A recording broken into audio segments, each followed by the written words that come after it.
business. That conversation I held with some men who are all now deceased. In fact, we buried one of them yesterday. I speak of no less than the late Right Honorable Professor Oyenatha and Mr. Lindsay Holder. I had to break in stride. I would ask the Deputy President to take the chair for a few minutes.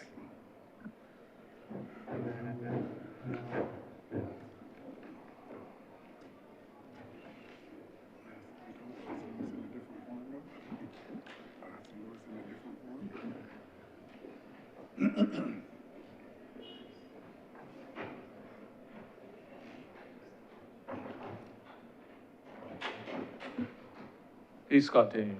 Thank you, Mr. Deputy President. And sir, I mentioned the Right Honorable, the late Professor Oyenatha and Lindsay Holder.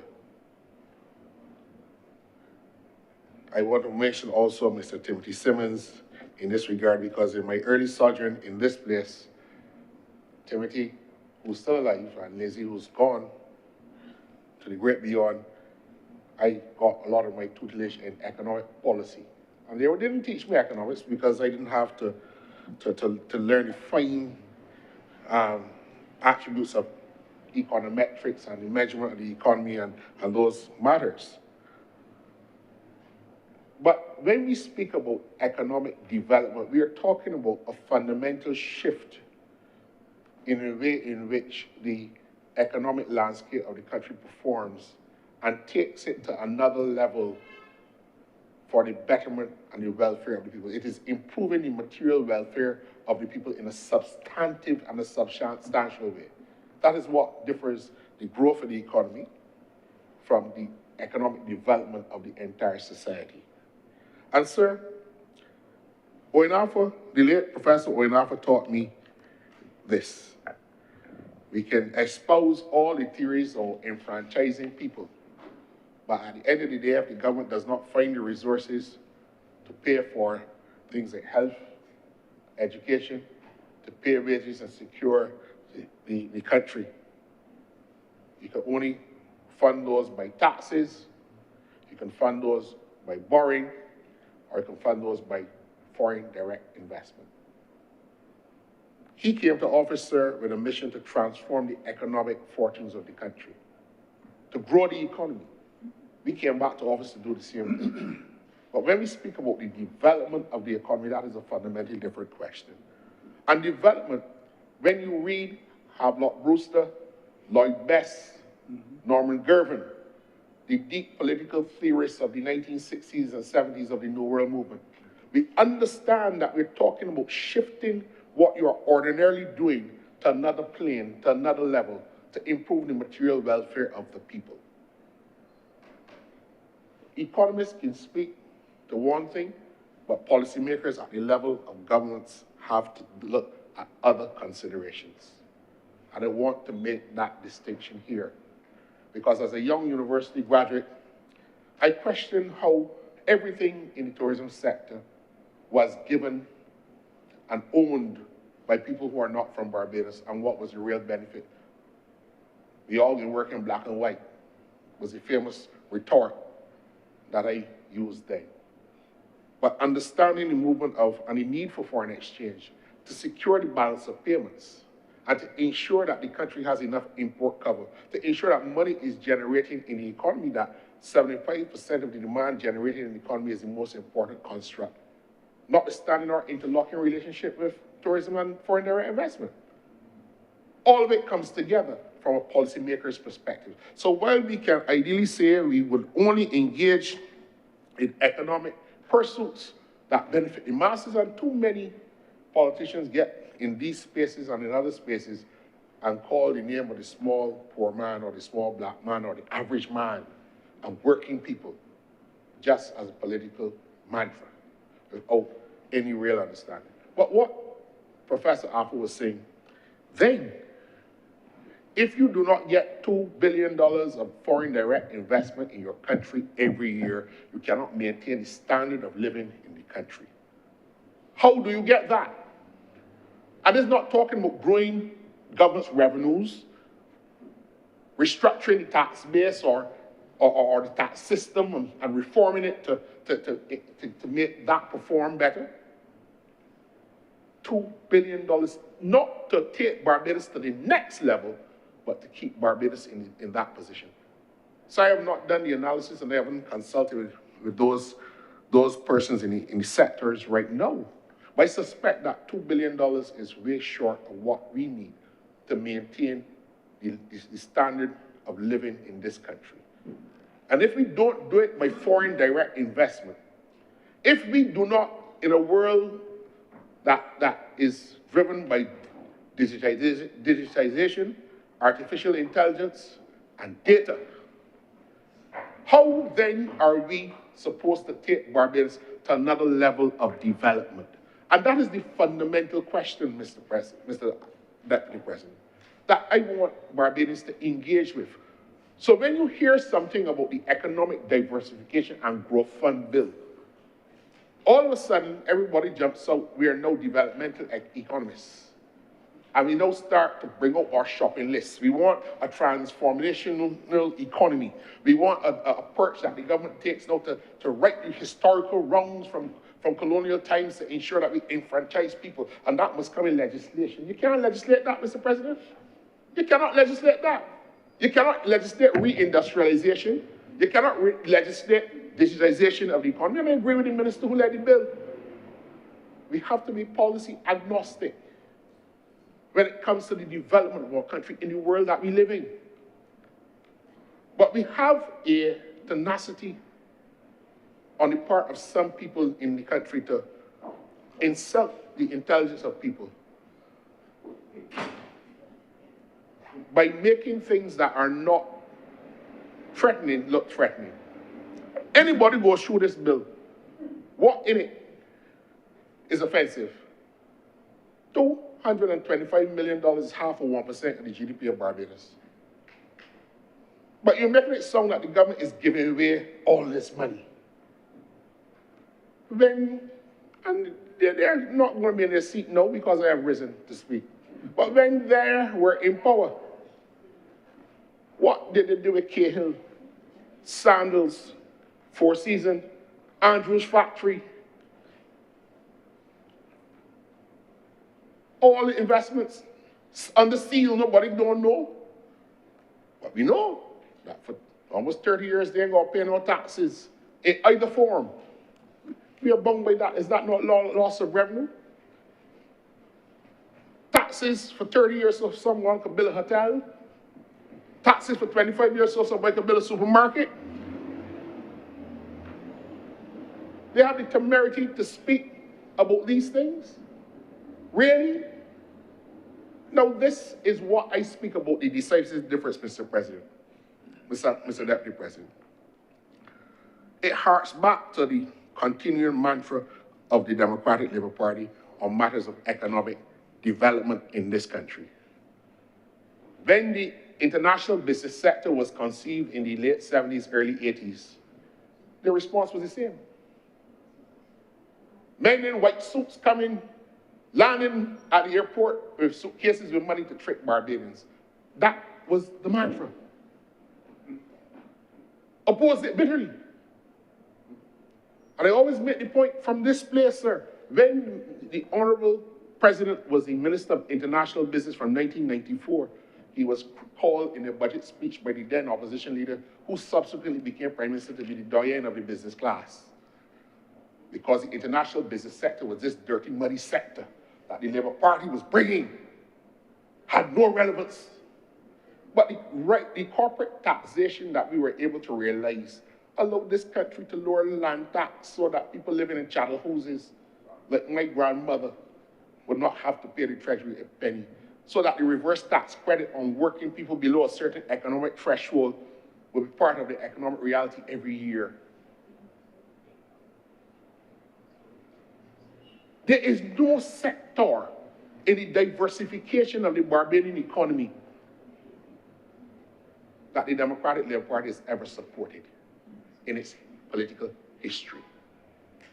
And everything was a boogie. Even when we talked about bringing a medical school, they said we importing Dracula. You remember that? Everything that was done to take Barbados out of the agricultural, agrarian, economic dependent mode that was brought by the Barbados Labour Party has even building the Deepwater Harbour going back to the 1950s and 60s, the elected men were in trouble. The Barbados Labour Party trying to unfair the elected men who moved the little ships from here to Carolina Bay to bring things off the port. The gantry crane at the port. National Hero of Barbados. I would just want to finish this one. The National Hero of Barbados said that it would dry rot in the port before a container was moved off of it, because that was taking Barbados too far. And Barbados accepted that for a number of years.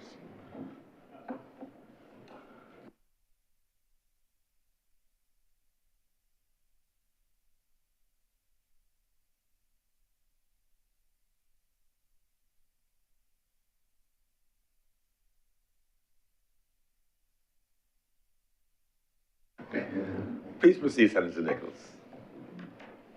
The Right Excellent Sir Frank Walcott told the country that crane would not be used in the port. 15 years. 15 years it stood in the port. Can you imagine today the impact of that? And it could go on and go on and go on, Mr. President. That has been the approach. And I want to say this. I welcome the debate on the diversification of the economy.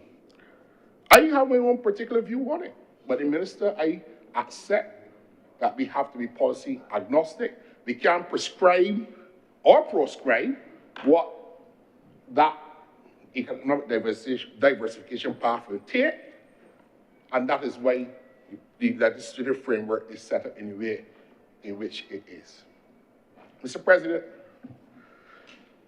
I have, like the Honorable Minister Senator Reid, to depart from my university colleagues. And I will make the point here, and I declare that I am an adjunct lecturer at the University of West Indies. I teach in law, and I know many of the peers who have commented on this bill. Professor Don Marshall was very instrumental in my own intellectual development, and I owe a lot to him. When he was a master's student, and indeed as a PhD student, he shared his papers with me. His articles that he was writing in the Third World Quarterly were received by me. In those days, it was an email. They used to get a hard copy. The actual used to get a couple copies, and I have many of those papers in my library. I understand his attack from an honest perspective on the services sector-led growth. I understand that he has been the standard bearer of the industrial complex, and that there's no society that has advanced economically without having an industrial complex to support it. Anecdotally, you're here, so you look at the Swiss economy. The economy of Switzerland has a sophisticated international financial services sector, but they make chocolates, they make watches. There's some part of the industrial complex that is part of the policy mix. I understand where Professor Marshall comes from.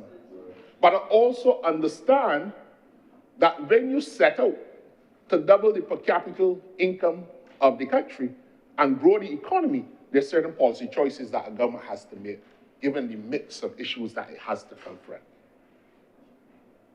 That is what led the then Governor Nafa administration to move with pace. And I understand what the minister is saying, but we have deindustrialized a lot of the factories that came out of the model. And you know, when we look back at the economic history of the Caribbean, there's only one economic theory or one economic program that has made a decisive shift in the economic fortunes of the Caribbean. And that was written by Sir Arthur Lewis almost 100 years ago, the industrialization of the British West Indies, where many of the concepts criticized by Senator Walters and Senator Worrell were decried almost 100 years ago, industrialization by invitation. But what other economic theory has made a decisive shift in the agrarian colonial economies that we had other than that policy? That was economic diversification, criticized in every single material aspect in the same way that the Democratic Labour Party and the commentators offers? No. The industrialists will come in, take advantage of the tax holidays, the industrial estates, and there will be industrial and capital flight. And we will not be the better off. Tell me that there was not a burgeoning middle class built out of Intel, cable and wireless, and the manufacturing sector across the several estates in Barbados, the cottage industries, the women that used to smoke. Rather than have to go in a plantation, they were at home making a living as a result of that industrialization. What other economic benefits, what other economic shift has the Caribbean society seen that has come from the brain trust of the developmental economists in the last 100 years? That is the challenge that I ask. Because if the government is making an error by way of this bill to invite economic diversification through targeted investment, tell me where the brain trust has pointed to a single development strategy in the last 100 years outside of the manufacturing proposed by Sir Arthur Lewis. Tell me. If we are supposed to shift from tourism and international business and the services-led economy and diversify what it is that we are making and manufacturing. And where have these commentators put their shoulders to the plow to develop a policy initiative? Sir, when I taught business law many years ago, I always used to tease, because I was teaching in the Department of Management Studies, not lawyers, not law students. And I always started the class by making the point, because they always want to know why they had to study business law. And I would quietly say to my sons, I don't even know there's a book that you can pick up in a law library called Business Law. But that is an amalgam of a number of other areas of the law. But I started the lectures, and I always tease my colleagues in the economists especially, that there is nothing in the international history of economics of any society that was created by economists that drives modern commercial activity in the world. All of the creatures and features of the commercial world are creatures of the law. All. The limited liability company that allows the owner of the assets to separate his investment from the company from his own property is a creation of the law, not an economist. The concept of money. Legal tender. A $10 bill costs the same to produce as a $100 bill. But the value of goods and services that you can exchange are backed by the law and the certainty of the law. We could go to insurance, stocks, derivatives, all kinds of concepts. The law. What have the economists created? What? They could tell us why growth did not occur and what is expected to spur growth. But when it comes to making policy options, and that is why Sir Courtney Blackman said it's about all economic management. You can learn all the economic theory, all the econometrics that you can learn when it comes down, because what Professor Arthur was conscious about, you cannot drive your development initiatives from a Puritan philosophical perspective. That is what ran Michael Manley and Brennan and them in trouble in the 80s. Where those idealistic Puritan ideals of trying to write 300 years of colonial wrongs into government policy led those countries into challenges, because you live in a world that exists and not that one that is in your mind. But what we take away from the Third World Group, the Lloyd Bests and the Havelock Brewsters and the Norman Gervins and the Clive Thomases of this world, is that development at the end of the day, Mr. President, is a psychological thing. It's not an economic thing. You must want to control the right to determine the mix of policy options that your country has to take. You must want to be able to control how your resources are exploited. And to what extent do you get into bed with other foreign players? That is where true economic development lies, in your minds. Because if you're not independent, if you do not have perspective about the development of your country and taking a generation of people out of the level of economic poverty that they're in into another level, then your policy options will be governed by things that really do not matter to ordinary people. This matters, Mr. President, because we cannot stand by and allow the world to churn in the way it is churning and to feel that we must keep Barbados splendidly in isolation as if the international economic circumstances do not require us to act fast and act now. Mr. President, I support this bill. I welcome the continuing debate on it. I welcome the plans that the minister has outlined. And I want to say this in defense of the minister and this bill. A lot of the criticism that you hear suggests that the bill is weak, is badly drafted.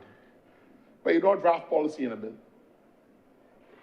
The administration of the fund is not drafted. The legal framework for who governs the administration is there.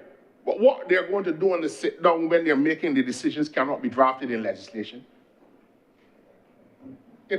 How the government is going to be able to recover from an investment that does not go well is not drafted in legislation, but the power to do so must be.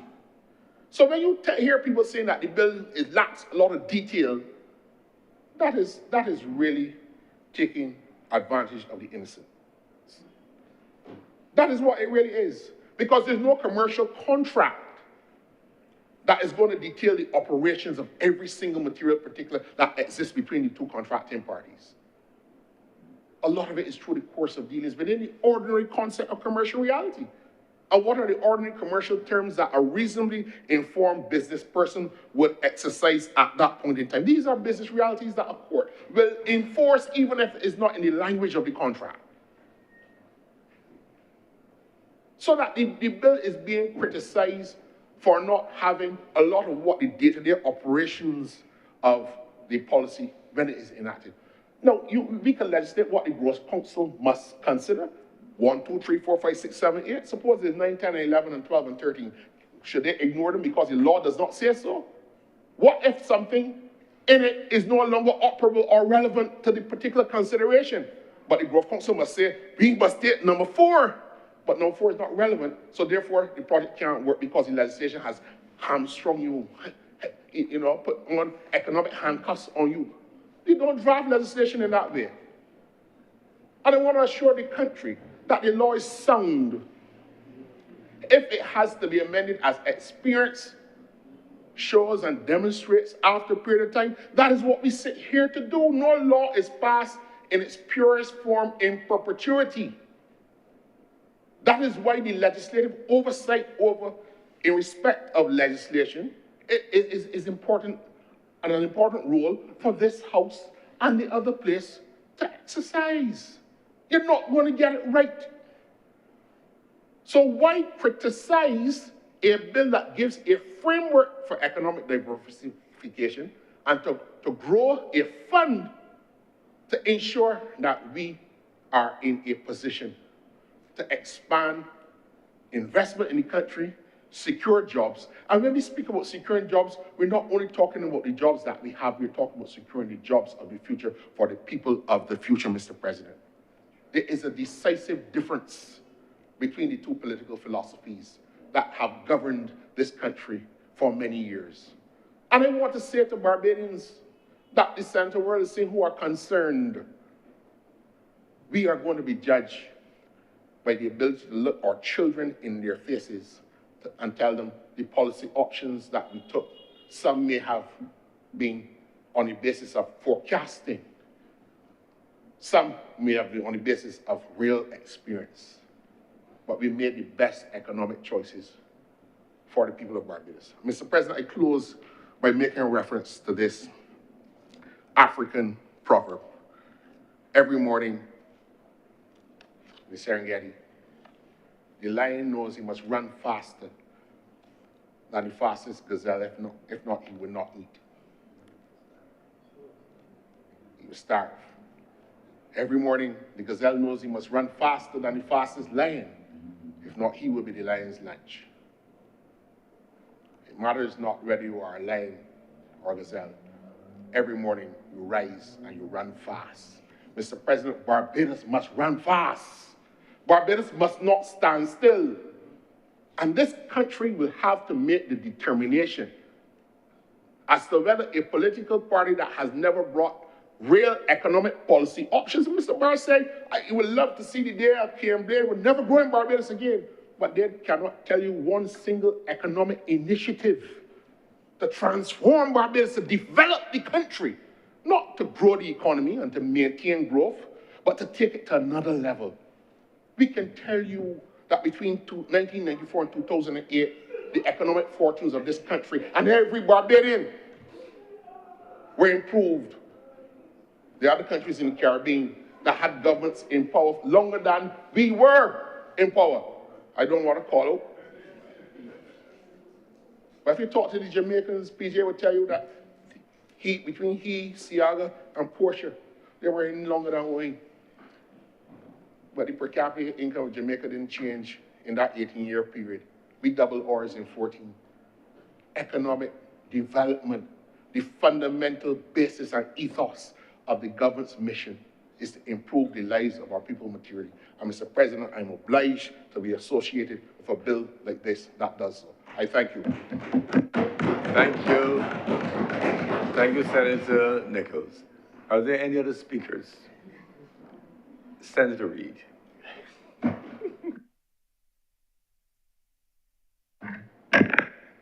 Thank you, Mr. President. Firstly, I want to thank everyone who rose and spoke on the bill. Senator Trim's references were very apt to the state of play. Senator Malalu, as ever, brought a sense of independence and precision to his thinking and the advantages of it, a sense of balance. Senator Nichols, in his, as ever, eloquent and punchy way, showed the soundness of the thinking behind it. But I do want to acknowledge the fact that Senator Walters at the beginning did apologize for not feeling well, and that was clear by the presentation. Mr. President, I got a bit of advice at the beginning of coming to the Senate. I will admit that when in my previous role meant that I did not have a lot of time to look at the Senate, and so I did refer to some people to give me some advice. And one of the things they said very early on in the piece is, when the opposition senators are talking about every single thing except the bill, you know you have a strong bill.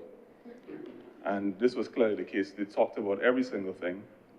They referenced things that they were deeply involved in actually destroying, CLECO and UE and all types of things like that. And so it was a very odd presentation. I almost regretted my generousness at the beginning to Senator Worrell, but I still live the generosity in the spirit of Christmas. I hope, like I've learned from you, will learn from others as well. Mr. President, I just want to reiterate the fact that the purpose of the bill, and that the bill is very clear. If you go through each section, and it's not a long one, it is very precise as to its purpose, its intent, and the measures in place to ensure that there are guardrails in case things do not go according to plan. It's very, very clear. And it's strong on that, quite frankly. So I don't think much more needs to be said, quite frankly. And I do, in that spirit, Mr. President, I beg that we now read the bill for a second time. The question is that this bill be read a second time. Will those honorable senators in favor, please say aye. Those against, please say no. Methinks the ayes have it.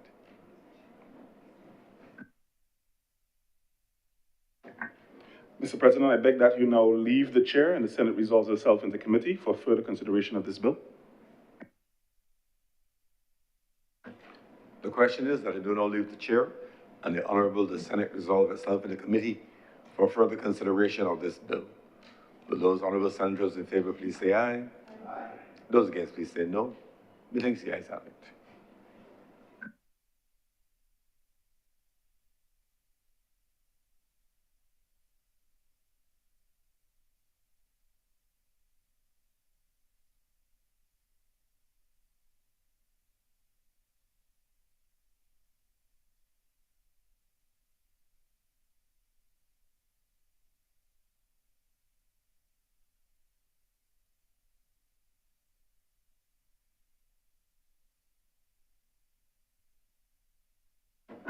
The Honorable Senate is now in committee. Mr. Chairman, permission to take the bill in two parts. Clauses 1 through 6. Mr. President, I beg that to move that clause 1 to 6 now do stand apart. The question is that clauses 1 to 6 do now stand part. Will all those honorable senators in favor please say aye? Aye. Those against, please say no. Methinks the ayes have it. Clauses 7 to 12. Mr. President, I do beg that clauses number 7 to 12 now do stand apart. The question is that clauses 7 to 12 do now stand part. Will all those honorable senators in favor please say aye? Aye. Those against, please say no. Methinks the ayes have it. The schedule.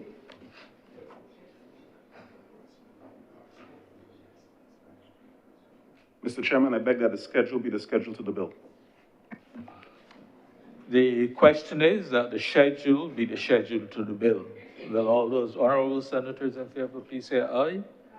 Those against, please say no. Methinks the ayes have it. Report. Mr. Chairman, I beg to move that you now report to His Honor the President the passing of the one bill in committee. The question is that I do now report to His Honor the President the passing of one bill in committee. Will all those honorable senators in favor please say aye? Aye. Those against, please say no. Methinks the ayes have it.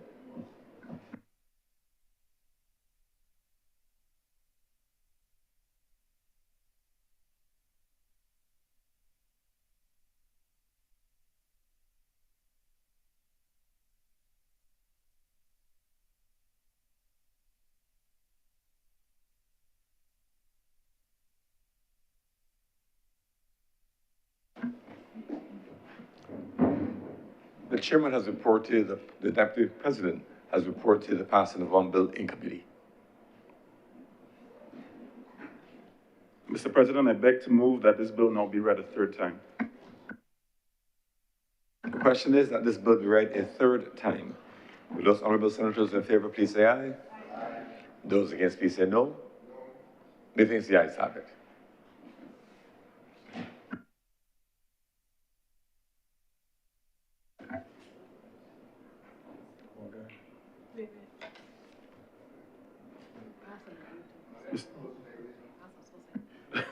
Mr. President, I now do beg that this bill be cited as the Economic Diversification and Growth Fund Act 2025 and be passed.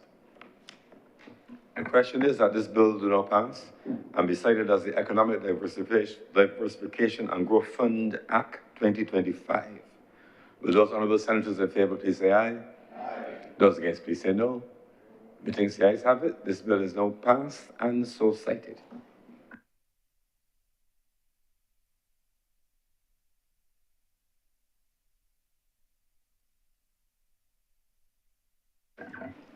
Mr. President, order number 9. Order number 9 in the name of the Honorable Leader of the Senate to move the second reading of the National Payment Systems Amendment Bill 2025. Mr. President, I seek your permission to treat to items number 9 and 10 as a cognate debate, given the inextricable link between the two items on the order.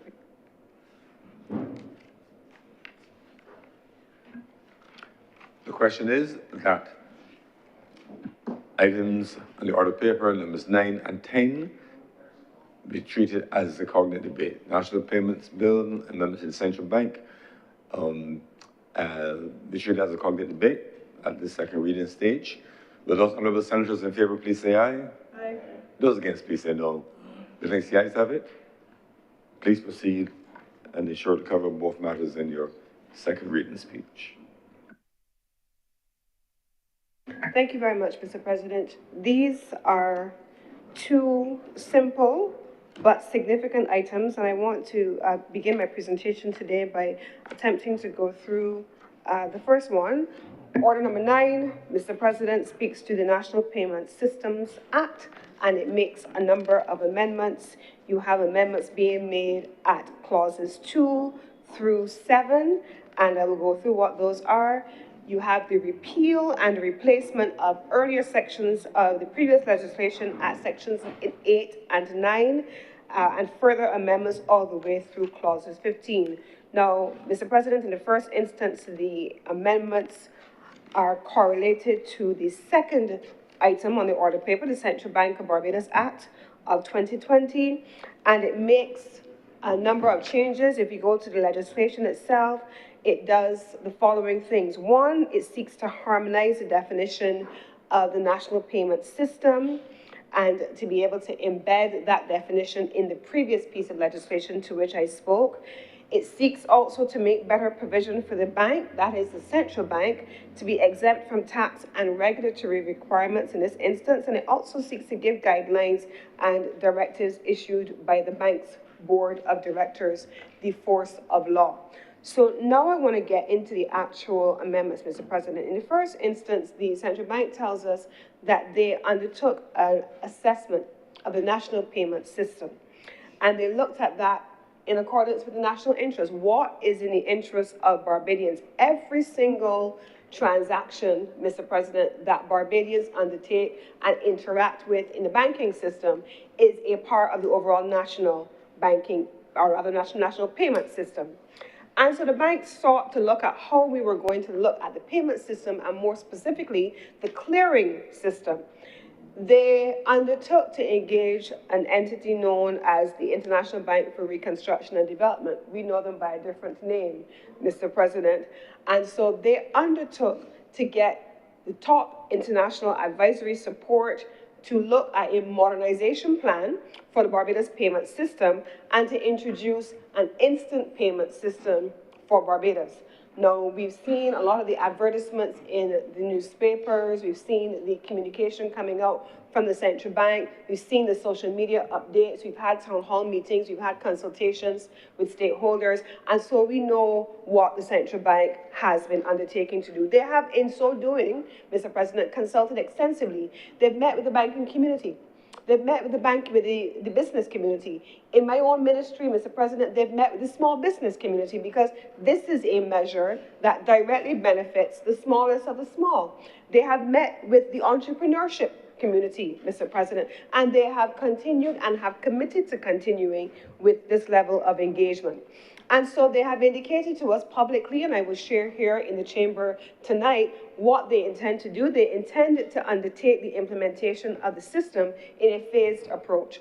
First, they intend to have all banks licensed under Part 2 of the Financial Institutions Act, Cap 324A, and to ensure that certain credit unions, we have a couple of them, we know the Barbados Cooperative Credit Union Limited, the City of Bridgetown Credit Union, and Affinity Plus Credit Union, formerly known as the Barbados Workers Union Credit Union, and certain public authorities, namely the Treasury. They want to have them covered, Mr. President, under this Financial Institutions Act. They have indicated that the deadline for the implementation of this very first phase is March 31st, 2026. And so we're putting the legislative framework in place to ensure that we have this runway through March 2026. Now, in the first instance, the legal and regulatory framework under the National Payment Systems Act is being amended to be able to provide for this updated, comprehensive, and adaptable international standard-oriented best practice. The previous legislation, which was there, was generally up to date, but we heard from the Honorable Minister with responsibility for innovation how digital payments, digital transitions, fintech, and all of these technologies are evolving. And so, Mr. President, the legislation needed to keep pace with where innovation is going and innovation in transactions. And so while the legislation in every other aspect worked, for these fast-moving changes in innovation, it needed to be updated. And so that is before us, Mr. President. And so the Principal Act is proposed to be amended to revise and improve the definitions, I spoke about that just now, to better align them with the international benchmarks, such as the principles for financial markets. They also, Mr. President, I want to be clear, in making these changes to the legislation, they do not introduce new taxes. They do not introduce new fees. They do not introduce new charges on the public. So lest anybody run down that line at any point in the discussion, I wanted to say that up front, Mr. President. Then we move on to look at a couple of things that this needs to be aligned with. The European Union's Payment Services Directive, the Retail Payment Activities Act, this is out of Canada, and it also then goes on in amending Section 2 of the legislation to look at the definitions that are drawn from some of these pieces of international legislation. In another debate, Mr. President, we just talked about the fact that Barbados does not live in a world by itself. Barbados has to correlate with the gazelles and the lions, and it has to run fast, it has to innovate, it has to transform, and it has to also conform with international structures. And so this bill also attempts to do that. The definitions that have been amended are also to ensure that both service and service providers are regulated, that you have a payment service that is allowed to be expanded to have the scope of payment services, the full scope of payment services, and to then have those things included that I mentioned before, specifically the credit unions, as an example, to ensure that we can widen the scope well beyond mere electronic transactions. Then, Mr. President, there is the repeal of Section 36, which is captured in the legislation, and it addresses the issue of outsourcing activities. This section simply seeks to establish that unless the central bank makes a provision in a guideline or in a directive that the payment service provider is prohibited from outsourcing any activity that is critical or an important operational function. For clarity, the section ensures that it provides a critical and an important operational function, but it does provide also, Mr. President, for the central bank to be informed at least 6 weeks if you have to undertake this outsourcing in advance. And the central bank then has the opportunity in its regulatory function to indicate any objection which they may have. There are 2 new sections which have also been included, Mr. President. They provide for one, the provision of an auditor, and to ensure that the nature of the auditor's report is outlined. The requirement for the auditor currently exists. I mentioned this piece of legislation before in the Financial Institutions Act for banks and in the Financial Services Commission Act for credit unions. And so we're inserting the same provision also, Mr. President, in Section 49, the new Section 49 of the legislation, for those services to be covered. It also, Mr. President, allows for the Central Bank of Barbados, specifically through the board of the Central Bank, to provide regulations in accordance with the powers conferred on the board under the Central Bank of Barbados Act. And this is why these 2 pieces of legislation are being treated as cognate. And so we have the Central Bank Act being amended to allow for these changes. Finally, also, there is a further amendment that is being made also under the Central Bank Act, where there are a number of consequential amendments, and I want to identify what some of them are. One, it ensures that the definitions of national payment system now align with the amendments that are captured in the national payment system. It also means to establish that the bank can have the powers to establish, own, and operate its own instant payment system. We have seen that own instant payment system being advertised, and certainly you have seen the governor leading the charge from the front himself through BIMPay, and it is definitely Barbados taking the opportunity to lead from in front. Barbados is not depending on other partners to anchor this for us. Barbados is confident that we can do this ourselves.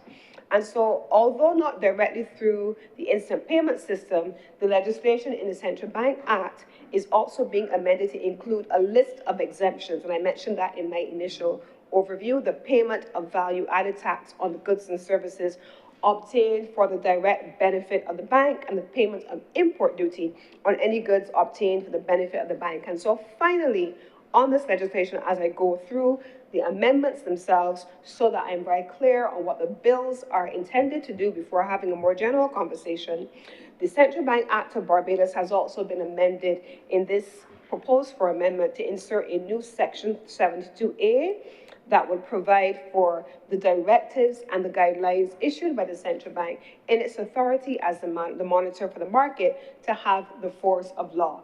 Now, Mr. President, I want to, in a more general discussion, having now gone through the legislation, to say just a few things.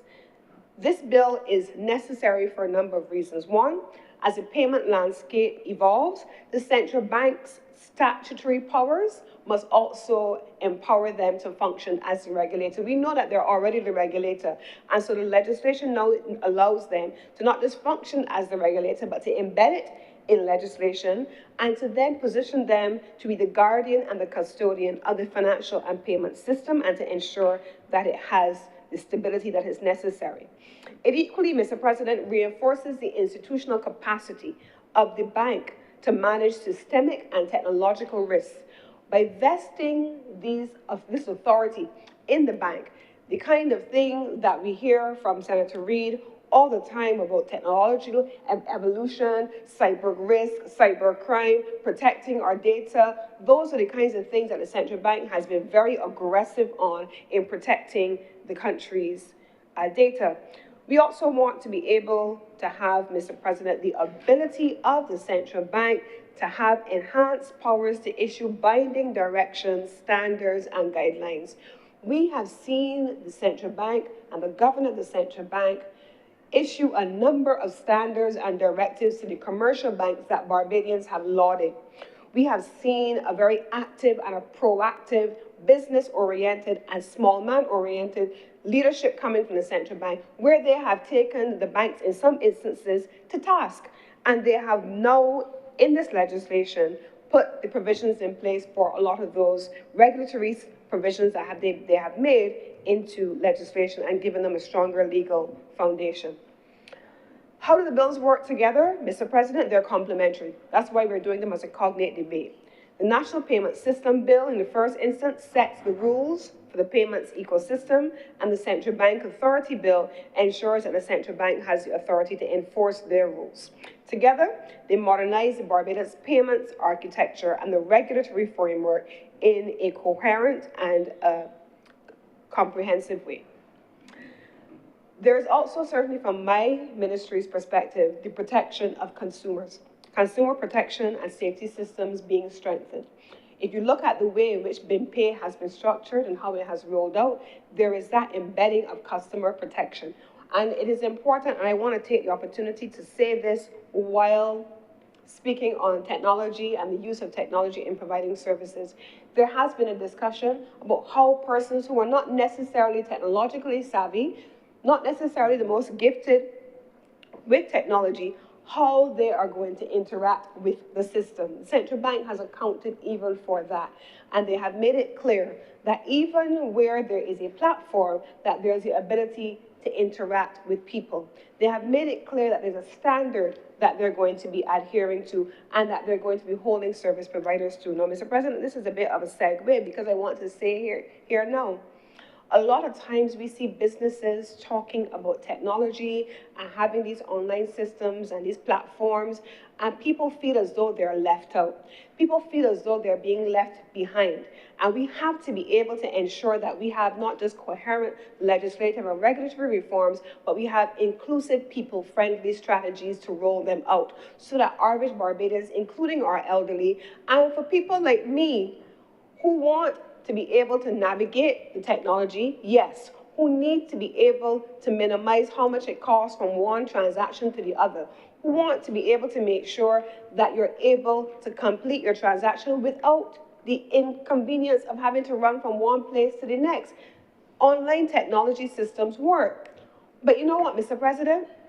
Sometimes you still need to have a warm body if things don't go well to talk to.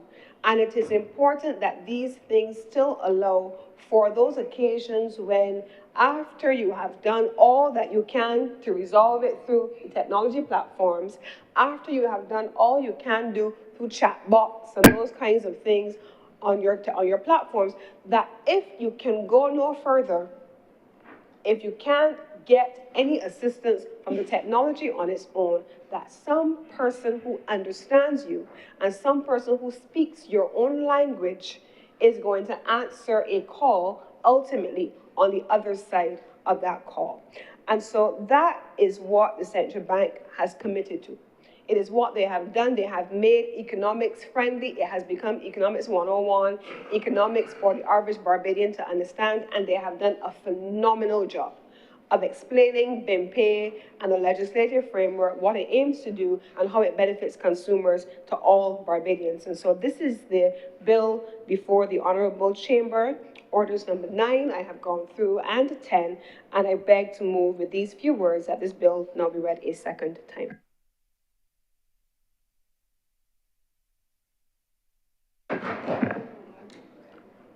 The question is that this bill be read a second time. Will those honorable senators in favor please say aye? Those against please say no. Methinks the ayes have it. Mr. President, I beg to move that you now leave the chair and the Senate resolve itself into committee for further consideration of this bill. The question is that I do not leave the chair and the honorable the Senate resolve itself into committee for further consideration of this bill. Will those honorable senators in favor please say aye? Those against please say no. Methinks the ayes have it.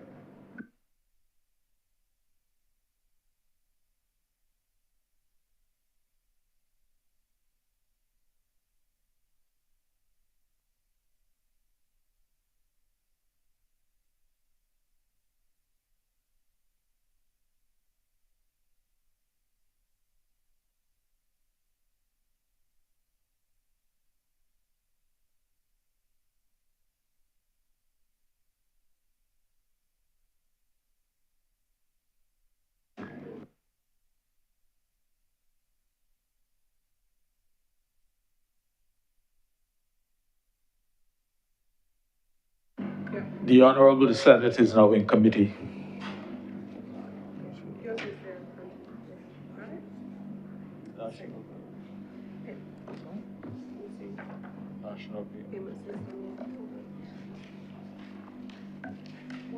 Mr. Chairman, permission to take the bill in 2 parts. Permission granted. Clauses 1 to 9. Mr. Chair, I beg to move that clauses 1 through 9 do not stand part. The question is that clauses 1 to 9 do now stand part. Will all those honorable senators in favor please say aye? Aye. Those against, please say no. Methinks the ayes have it. Clauses 10 to 15. Mr. Chair, I beg to move that clauses 10 through 15 do not stand part. The question is that clauses 10 through 15 do now stand part. Will all those honorable senators in favor please say aye? Aye. Those against, please say no. Methinks the ayes have it. Mr. President, Mr. Chair, I beg to move that you do not report to His Honor the President the passage of one bill in committee. The question is that I do now report to His Honor the President the passing of one bill in committee. Will all those senators in favor, honorable senators in favor, please say aye. Aye. Those against, please say no. Methinks the ayes have it.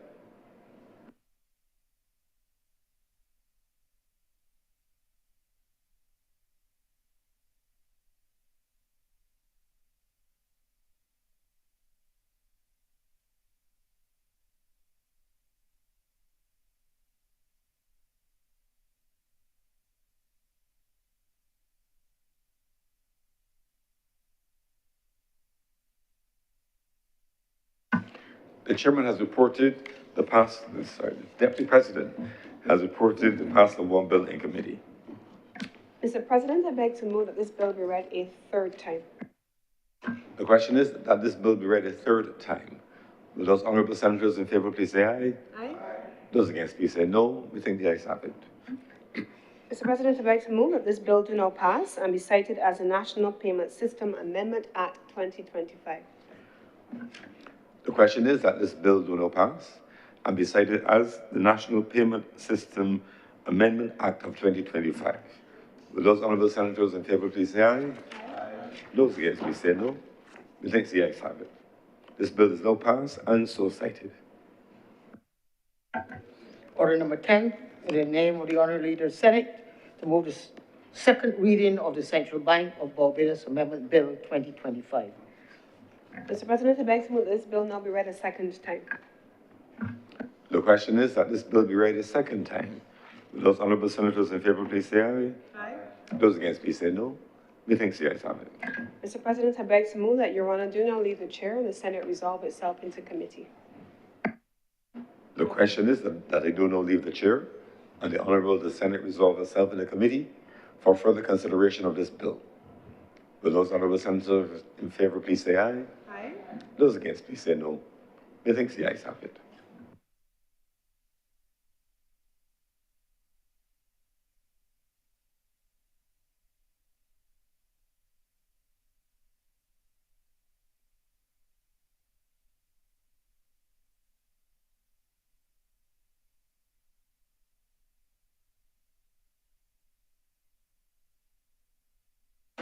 The Honorable Senate is now in committee. Clause 1, Mr. Chair, I beg to move that clause 1 do not stand part. The question is that clause 1 do now stand part. Will all those honorable senators in favor please say aye? Aye. Those against, please say no. Methinks the ayes have it. clause 2, Mr. Chair, I beg to move that clause 2 do not stand part. The question is that clause 2 do now stand part. Will all those honorable senators in favor please say aye? Aye. Those against, please say no. Methinks the ayes have it. clause 3, Mr. Chairman, I beg to move that clause 3 do not stand part. The question is that clause 3 do now stand part. Will all those honorable senators in favor please say aye? Aye. Those against, please say no. Methinks the ayes have it. clause 4, Mr. Chair, finally, I beg to move that clause 4 do not stand part. The question is that clause 4 do now stand part. Will all those honorable senators in favor please say aye? Aye. Those against, please say no. Methinks the ayes have it. Mr. Chair, I beg to move that you do now report to His Honor the President the passing of one bill in committee.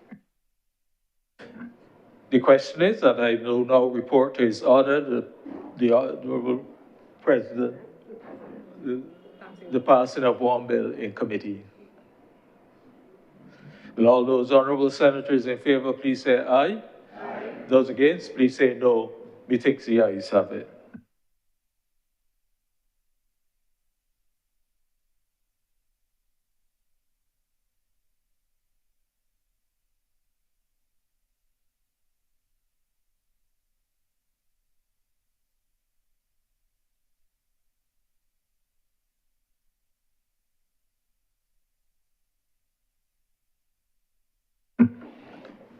The Deputy President has reported to me the passing of one bill in committee. Mr. President, I beg to move that this bill now be read a third time. The question is that this bill be read a third time. Will those honorable senators in favor please say aye? Aye. Those against, please say no. Methinks the ayes have it. Mr. President, I beg to move that this bill do now pass and be cited as the Central Bank of Barbados Amendment Act 2025. The question is that this bill do not pass and be cited as the Central Bank of Barbados Amendment Act 2025. Will those honorable senators in favor please say aye? Aye. Those against, please say no. Methinks the ayes have it. This bill is now passed and so cited.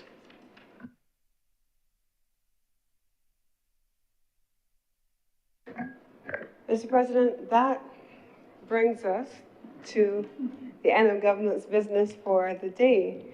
And I believe it brings us to the end of government business before the Christmas break.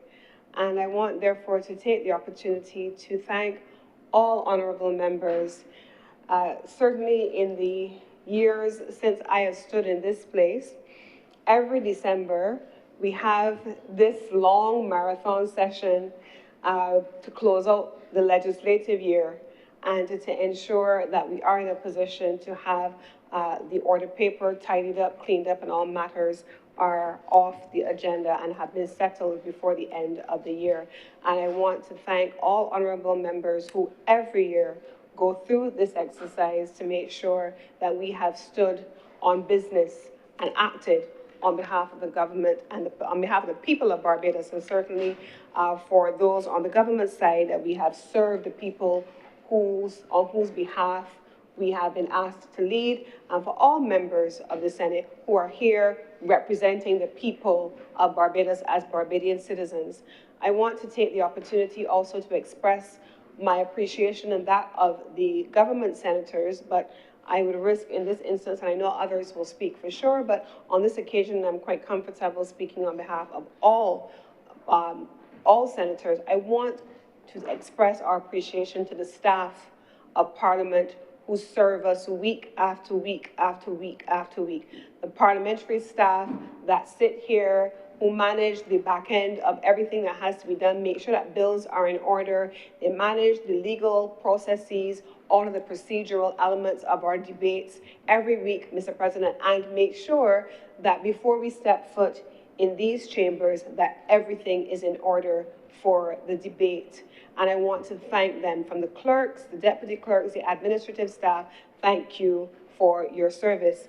I want also to thank the members of Cabinet Office who stay also and who serve the Senate, who serve the other place as well, but who serve Parliament more broadly. Thank you for your commitment, for your service. What people don't always see is that there are files that go along with every single bill that is debated, and so they have to be brought into this space. I'm looking forward to Senator Reid finding a way to digitize this process, as we've done in other areas, but as it stands now, it does involve the work of Cabinet Office, connecting cabinet decisions with decisions of the other place and decisions of this place, and then recording them, including for the printery so that they can be gazetted. So there's a lot of stuff that goes on in the background that people do not see, and I want to thank all of you.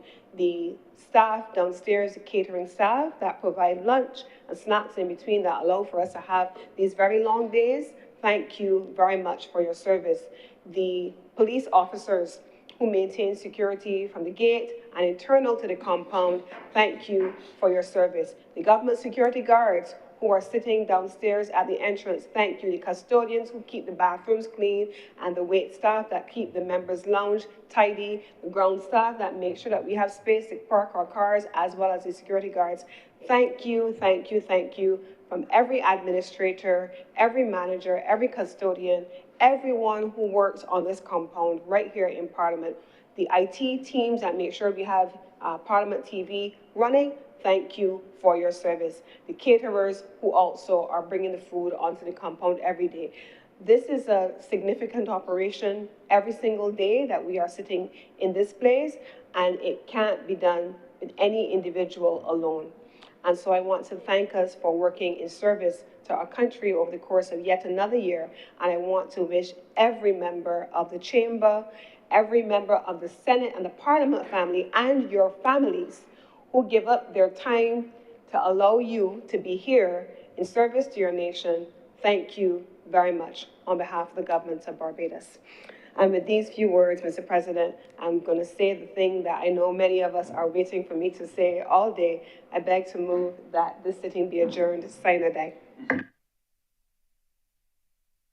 Senator Warren. Thank you, Mr. President, and I join with the Leader of Government Business on behalf of the opposition to wish all of Barbados a happy and a peaceful Christmas period. Is one of the most periods of the year where many of us look forward to, and I hope that during the season that we, look out for each other and think about our families, and also share with those who are less fortunate as well, because there's a lot of need within the country, and this is the ideal time to share with persons and to make sure that everyone have a joyful and peaceful Christmas holiday, and look forward to experiencing growth and development in 2026, Mr. President.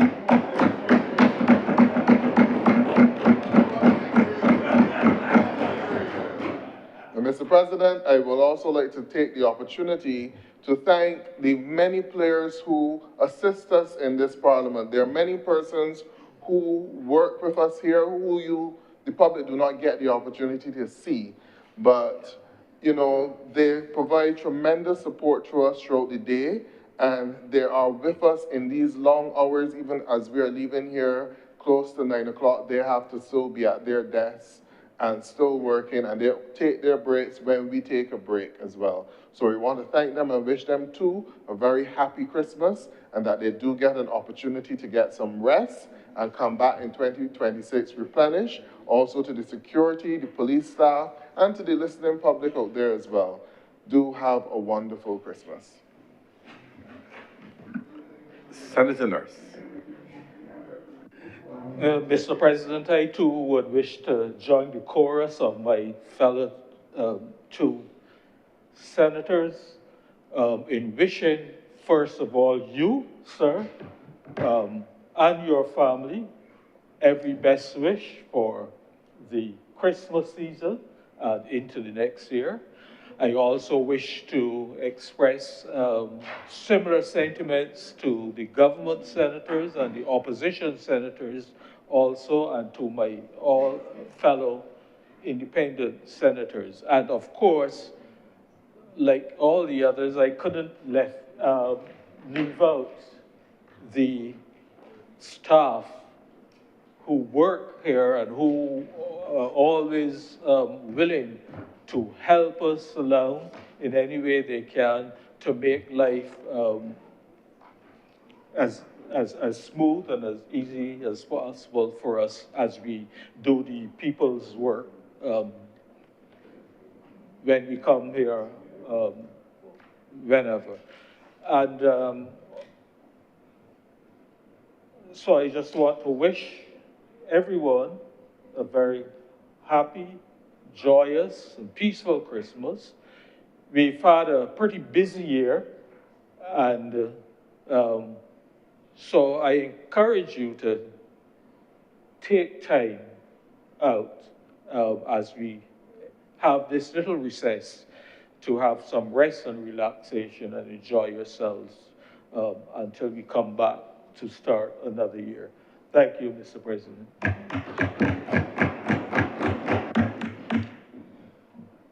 Let me, first of all, pardon my voice, let me first of all thank the honorable members of the Senate for their outstanding contributions during the course of the year. It's been a consequential year. We've done lots of bills, resolutions, quite a number of times, and we've had some extended hours, including 12-hour, recently 11 until 11.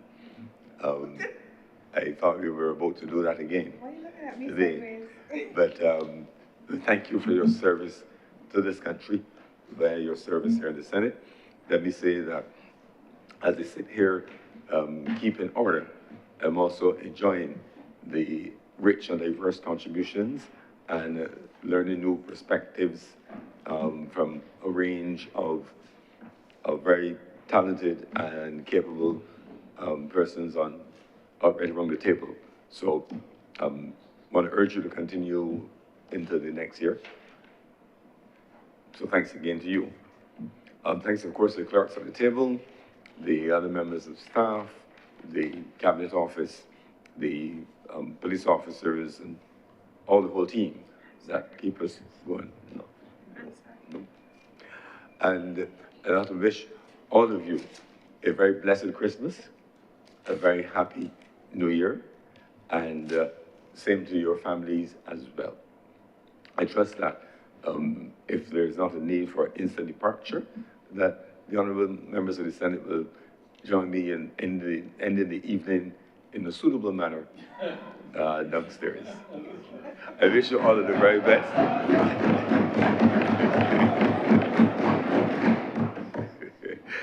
The question is that the Honorable the Senate do now adjourn sine die. Will those honorable senators in favor please say aye? Aye. Those against please say no. Methinks the ayes have it. The Honorable the Senate is therefore adjourned sine die.